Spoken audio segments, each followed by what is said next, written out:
പിതാവിൻ്റെയും പുത്രൻ്റെയും ജീവനുള്ള പരിശുദ്ധ റൂഹായുടെ നാമത്തിൽ ആമേൻ.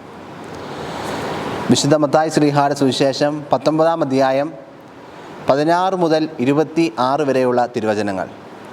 ഒരാൾ അവനെ സമീപിച്ച് ചോദിച്ചു, ഗുരു, നിത്യജീവൻ പ്രാപിക്കുവാൻ ഞാൻ എന്ത് നന്മയാണ് പ്രവർത്തിക്കേണ്ടത്?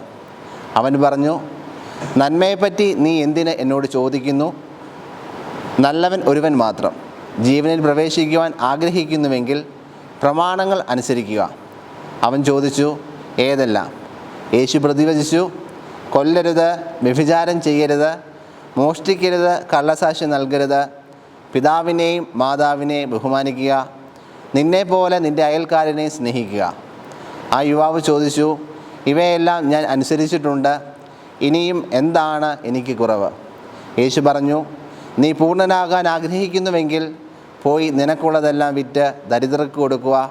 അപ്പോൾ സ്വർഗത്തിൽ നിനക്ക് നിക്ഷേപമുണ്ടാകും. പിന്നെ വന്ന് എന്നെ അനുഗമിക്കുക. ഈ വചനം കേട്ട് ആ യുവാവ് സങ്കടത്തോടെ തിരിച്ചുപോയി. അവന് വളരെയേറെ സമ്പത്തുണ്ടായിരുന്നു. യേശു ശിഷ്യന്മാരോട് അരുളി ചെയ്തു, സത്യമായി ഞാൻ നിങ്ങളോട് പറയുന്നു, ധനവാൻ സ്വർഗരാജ്യത്തിൽ പ്രവേശിക്കുക ദുഷ്കരമാണ്. വീണ്ടും ഞാൻ നിങ്ങളോട് പറയുന്നു, ധനവാൻ സ്വർഗരാജ്യത്തിൽ പ്രവേശിക്കുന്നതിനേക്കാൾ എളുപ്പം ഒട്ടകം സൂചിക്കുഴിയിലൂടെ കടക്കുന്നതാണ്.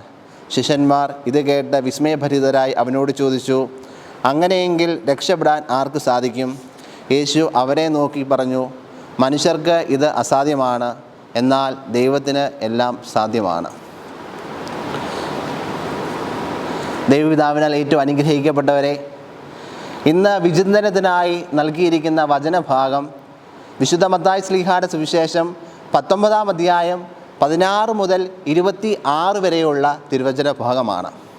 ഇന്നത്തെ വചനഭാഗത്ത് നാം കാണുന്നത്, ഒരു ധനികനായ യുവാവ് യേശുവിനെ സമീപിച്ച് ചോദിക്കുന്നു, ഗുരു, നിത്യജീവൻ അവകാശമാക്കുവാൻ ഞാൻ എന്ത് നന്മ പ്രവൃത്തിയാണ് ചെയ്യേണ്ടത്? സമാന്തര സുവിശേഷങ്ങളായ വിശുദ്ധ മർക്കോസിൻ്റെയും വിശുദ്ധ ലൂക്കോസിൻ്റെയും സുവിശേഷങ്ങളിൽ ഇതേ സംഭവം വിവരിക്കുന്നുണ്ട്.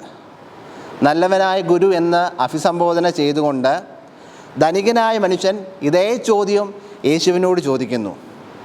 സത്യത്തിൽ ഈ ഒരു ചോദ്യം നമ്മൾ ഓരോരുത്തരോടുമാണ് ചോദിക്കുന്നത്. സ്വർഗം ലക്ഷ്യമാക്കിയുള്ള നമ്മുടെ ജീവിതത്തിൽ നിത്യജീവൻ പ്രാപിക്കുക എന്നുള്ളതാണ് നമ്മുടെ ജീവിതത്തിൻ്റെ ഏറ്റവും പ്രധാനമായിട്ടുള്ള ലക്ഷ്യമെന്നുള്ളത്. ഇന്നത്തെ വചനഭാഗത്ത് ഇതിനുള്ള ഉത്തരം വളരെ കൃത്യമായിട്ട് ഈശോ പഠിപ്പിക്കുന്നുണ്ട്. ഒന്നാമതായി ഈശോ പഠിപ്പിക്കുന്നത്, നിത്യജീവനിൽ പ്രവേശിക്കുവാനുള്ള അനിവാര്യങ്ങളായ കാര്യങ്ങളെക്കുറിച്ചാണ്. നീ നിത്യജീവൻ പ്രാപിക്കുവാൻ ആഗ്രഹിക്കുന്നുവെങ്കിൽ പ്രമാണങ്ങൾ അനുസരിക്കുക.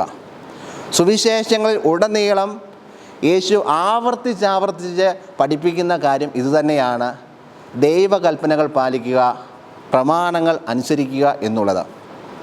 യോഹന്നാൻ ശ്ലീഹായുടെ സുവിശേഷം 8-ാം അധ്യായം 51-ാം തിരുവചനത്തിൽ ഇപ്രകാരം പറയുന്നു, ആരെങ്കിലും എൻ്റെ വചനം പാലിച്ചാൽ അവനൊരിക്കലും മരിക്കുകയില്ല.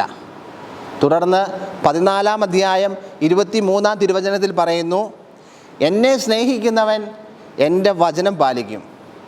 യോഹന്നാൻ ശ്ലീഹ നിയമങ്ങൾ പാലിക്കുന്നത് എന്നത് ദൈവസ്നേഹവുമായി ബന്ധപ്പെടുത്തുകയാണ്. സ്നേഹമുള്ളവരെ, ദൈവത്തോടുള്ള നമ്മുടെ ബന്ധമായിരിക്കട്ടെ ദൈവകൽപ്പനകൾ പാലിക്കുവാൻ നമ്മെ പ്രേരിപ്പിക്കുന്ന പ്രധാന ഘടകം എന്നുള്ളത്. ദൈവത്തെ ആത്മാർത്ഥമായി സ്നേഹിച്ച് ദൈവകൽപ്പനകൾ പാലിക്കുവാൻ നമുക്ക് പരിശ്രമിക്കാം.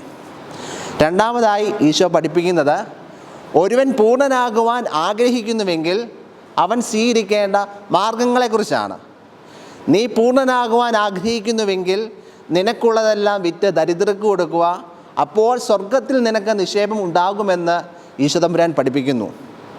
ഈ ധനികനായ യുവാവിനെ സംബന്ധിച്ച് നിത്യജീവന് തടസ്സമായി നിലനിന്നിരുന്നത് ഈ മനുഷ്യൻ്റെ സമ്പത്തായിരുന്നു. സുവിശേഷം പറയുന്നു, ഈ മനുഷ്യന് വളരെയേറെ സമ്പത്തുണ്ടായിരുന്നു. തനിക്കുള്ള സമ്പത്തിനെ മറ്റുള്ളവരുമായിട്ട് പങ്കുവയ്ക്കുവാൻ ഈ മനുഷ്യന് സാധിച്ചില്ല. തനിക്കുള്ളതിനെ സ്വന്തം കാര്യങ്ങൾക്ക് വേണ്ടി മാത്രം ഉപയോഗിച്ചു എന്നുള്ളതാണ് ഈ മനുഷ്യൻ്റെ ഒരു പ്രത്യേകത എന്ന് പറയുന്നത്. സ്വാർത്ഥ ലാഭ മനോഭാവത്തോടുകൂടി ഈ മനുഷ്യൻ ജീവിച്ചു എന്നുള്ളതാണ് ഈ മനുഷ്യനെ സംഭവിച്ച കുറവെന്ന് പറയുന്നത്. സ്നേഹമുള്ളവരെ, ഈശോ നമ്മെ പഠിപ്പിക്കുന്നത് ഇതാണ്: നിങ്ങളുടെ സ്വർഗസ്ഥനായ പിതാവ് പരിപൂർണരായിരിക്കുന്നത് പോലെ നിങ്ങളും പരിപൂർണരായിരിക്കുവീൻ എന്ന് ഈശോ നമ്മെ പഠിപ്പിക്കുകയാണ്. സ്നേഹമുള്ളവരെ, പൂർണ്ണതയിലേക്ക് വളരുവാൻ ഈശോ നമ്മെ ക്ഷണിക്കുകയാണ്. അതുകൊണ്ട് പൂർണ്ണതയിലേക്ക് വളരുവാൻ നമുക്ക് സാധിക്കണം. എങ്ങനെയാണ് നമുക്ക് പൂർണ്ണതയിലേക്ക് വളരുവാൻ സാധിക്കുന്നത്? നമ്മുടെ കഴിവുകൾ മറ്റുള്ളവർക്ക് വേണ്ടി, മറ്റുള്ളവരുടെ നന്മയ്ക്ക് വേണ്ടി സമർപ്പിക്കുമ്പോൾ അത് പൂർണ്ണതയിലേക്ക് വളരുവാനുള്ള ഒരു കാരണമായി തീരുകയാണ്. അതുപോലെ മറ്റുള്ളവരെ സ്നേഹിക്കുകയും ബഹുമാനിക്കുകയും കരുതുകയും സഹായിക്കുകയും ചെയ്യുമ്പോൾ നമ്മൾ ഓരോരുത്തരും ഈ പൂർണ്ണതയിലേക്ക് വളർച്ച പ്രാപിക്കുകയാണ്. നമുക്ക് ദൈവം തമ്പുരാൻ നൽകിയിരിക്കുന്ന അനുഗ്രഹങ്ങളും ജീവിത സൗകര്യങ്ങളും മറ്റുള്ളവരുടെ നന്മയ്ക്ക് വേണ്ടി കാഴ്ചയായിട്ട് സമർപ്പിക്കുമ്പോൾ നാം ഓരോരുത്തരും പൂർണ്ണതയിലേക്ക് വളരുകയാണ്. ദൈവം തമ്പുരാൻ നമുക്ക് നൽകിയിരിക്കുന്ന സമയം മറ്റുള്ളവരുടെ നന്മയ്ക്കായിട്ട് നാം ഉപയോഗിക്കുമ്പോൾ നാം ഓരോരുത്തരും പൂർണ്ണതയിലേക്ക് വളരുകയാണ്. വിശുദ്ധ അൽഫോൻസാമ്മയുടെ ജീവിതം ഇതിന് ഏറ്റവും നല്ല മാതൃകയാണ്. ഈ വിശുദ്ധയുടെ ജീവിതത്തിൽ സ്പർശിച്ച ഒരു വചനമാണ് വിശുദ്ധ യോഹന്നാൻ ശ്ലീഹായുടെ സുവിശേഷം 12-ാം അധ്യായം 24-ാം തിരുവചനം എന്നത്. ഗോതമ്പ് മണി നിലത്ത് വീണ് അഴുകുന്നെങ്കിൽ അത് ഫലം പുറപ്പെടുവിക്കുകയില്ല. നിലത്ത് വീണ് അഴുകിയാൽ മാത്രമേ അത് ഫലം പുറപ്പെടുവിക്കുകയുള്ളൂ. സ്നേഹമുള്ളവരെ, നമ്മുടെയൊക്കെ ജീവിതം മറ്റുള്ളവർക്ക് കൊടുക്കുവാൻ നമുക്ക് സാധിക്കുന്നുവെങ്കിൽ നാം എല്ലാം ഈ പൂർണ്ണതയിലേക്ക് വളരുകയാണ്. പ്രിയമുള്ളവരെ, വാട്ട് ഐ ആം, ഞാൻ എന്താണ് എന്നുള്ളതല്ല, ഞാൻ ഏതവസ്ഥയിൽ ജീവിക്കുന്നു എന്നുള്ളതല്ല, വാട്ട് ഐ മസ്റ്റ് ഡു, ഞാൻ എന്തു പ്രവൃത്തി ചെയ്യുന്നു എന്നുള്ളതാണ് ഏറ്റവും പ്രധാനപ്പെട്ട കാര്യം. നിത്യജീവന് വേണ്ടി നാം പരിശ്രമിക്കുമ്പോൾ, ജീവിക്കുമ്പോൾ, സ്വർഗം ലക്ഷ്യമാക്കി നിത്യജീവന് വേണ്ടി നാം ഓടുമ്പോൾ നാം എന്താണ് എന്നതിലല്ല, നാം ഏതവസ്ഥയിൽ ജീവിക്കുന്നു എന്നതിലല്ല, നിത്യജീവൻ പ്രാപിക്കുവാൻ നാം ചെയ്യേണ്ട പ്രവൃത്തിയാണ് ഏറ്റവും പ്രധാനപ്പെട്ട കാര്യം. ഈശോ പഠിപ്പിക്കുന്നതും ഇതുതന്നെയാണ്. ഒന്നാമതായി പഠിപ്പിക്കുന്നു, നീ നിത്യജീവൻ അവകാശമാക്കുവാൻ ആഗ്രഹിക്കുന്നുവെങ്കിൽ കൽപ്പനകൾ പാലിക്കുക. മറ്റുള്ളവരെ സ്നേഹിച്ചുകൊണ്ട് നമുക്ക് ഈശോ തന്ന മാർഗത്തിലൂടെ നമുക്ക് നടക്കുവാൻ സാധിക്കട്ടെ. അതുപോലെ രണ്ടാമതായി ഈശോ പഠിപ്പിക്കുന്ന ഇതാണ്: നമുക്കുള്ള കഴിവിനെ മറ്റുള്ളവരുമായിട്ട് പങ്കുവെക്കുമ്പോൾ നിത്യജീവനിലേക്ക് നാം ഓരോരുത്തരും പ്രവേശിക്കുകയാണ്. സ്വർഗം ലക്ഷ്യമാക്കിയുള്ള നമ്മുടെ ഈ ജീവിതത്തിൽ നിത്യജീവൻ പ്രാപിക്കുവാൻ നമുക്കെല്ലാവർക്കും സാധിക്കട്ടെ എന്ന് ആത്മാർത്ഥമായിട്ട് പ്രാർത്ഥിക്കുന്നു. ദൈവം തമ്പുരാൻ നമ്മളെല്ലാവരെയും സമൃദ്ധമായിട്ട് അനുഗ്രഹിക്കട്ടെ. പിതാവിൻ്റെയും പുത്രൻ്റെയും ജീവനുള്ള പരിശുദ്ധ റൂഹായുടെ നാമത്തിൽ ആമേൻ.